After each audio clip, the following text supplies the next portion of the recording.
हमारे YouTube channel जो ना सुना में आपका स्वागत है। मैं वंदना वर्मा अपनी कहानियों में से आपके लिए एक कहानी लेकर आई हूँ। कहानी का नाम है आशीष। आज विशंभर एक अरसे बाद बेहद खुश थे। आज उनका दामाद सुबोध और बच्चे उनसे मिलने आए थे। वे खुद प्राइवेट यूनिवर्सिटी में इंग्लिश के प्राध्यापक के पद पर कार्यरत थे। उनकी अपनी 2 बेटियां थीं। बड़ी बेटी ने बीटेक की थी और वो शादी के बाद पति के साथ ऑस्ट्रेलिया सेटल हो चुकी थी। विशंबर छोटी बेटी को दूर नहीं भेजना चाहते थे। इत्तेफाक से नज़दीक के डिस्ट्रिक्ट में उन्होंने एक लड़का देखा जो उन्हें अपनी बेटी के लिए योग्य लगा। वो इरिगेशन डिपार्टमेंट में जूनियर इंजीनियर के पद पर कार्यरत था। लड़का देखने में सुंदर और एक भले परिवार से संबंध रखता था। शादी के कुछ साल बाद तक सब कुछ ठीक चला।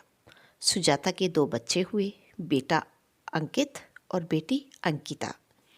विशंभर अपने दामाद से बेहद खुश थे, लेकिन होनी को कुछ और ही मंजूर था। शादी के 6 साल बाद सुजाता को ब्लड कैंसर हुआ। सुबोध ने रात दिन एक कर दिया था सुजाता के इलाज के लिए, लेकिन भगवान की मर्जी के आगे भला किसकी चली है। सुजाता की ब्लड कैंसर से मौत हो गई। वो अंकित और अंकिता को छोड़कर इस दुनिया से जा चुकी थी। सुबोध जो हमेशा खुश रहता था, अब वो गंभीर रहने लगा। वो अपना वक्त दोनों बच्चों की देखभाल में लगाता। कभी कभार विशंभर अपने दामाद और बच्चों से मिलने जाते। अंकिता तो हूबहू सुजाता की तरह हंसती। उसकी बातें सुजाता की याद दिला देती। सुबोध सुबह जल्दी उठकर बच्चों को तैयार करके स्कूल भेजते। शाम को वह दोस्तों के आग्रह के बावजूद सीधा घर आते। सुबोध ने सुजाता के हिस्से की जिम्मेदारी खुशी खुशी उठा ली थी। सुबोध की माँ एक भली औरत थी। बेटे की दिक्कतों को देखते हुए वह भी बच्चों की देखभाल में यथासंभव मदद करने लगी। कुछ समय बाद सुबोध की माँ और रिश्तेदारों ने दूसरी शादी का दबाव बनाना शुरू कर दिया था। सुबोध ने उन्हें भी मुंह तोड़ जवाब दिया और कहा, मैं इतना नाकारा और निकम्मा नहीं। जिम्मेदारियां बोझ नहीं, मेरा कर्तव्य है। अपनी खुशियों के लिए दूसरों पर जिम्मेदारियों का दबाव डालना मुझे गवारा नहीं।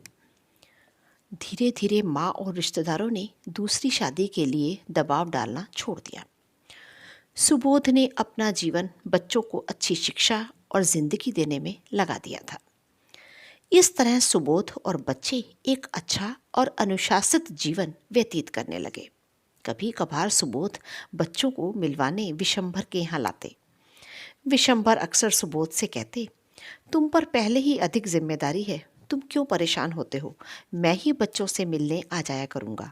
लेकिन सुबोध कहता, आपने भी तो अपनी बेटी खोई है, आपका दुख तो मेरे दुख से कई गुना ज़्यादा है। सुबोध की सूझबूझ से समय अच्छा बीतने लगा। सुबोध की मेहनत रंग लाई। अंकित डॉक्टर बन गया था। दरअसल उस दिन सुबोध उसे ही मिलवाने लाए थे। आज विशंभर के मन में सुकून और शांति थी। बेटी का दुख तो ना भूल पाए थे, परंतु सुबोध के कारण सुजाता के बच्चों के प्रति आश्वस्त थे। वे नम आंखों से सुबोध को मन ही मन आशीष दे रहे थे।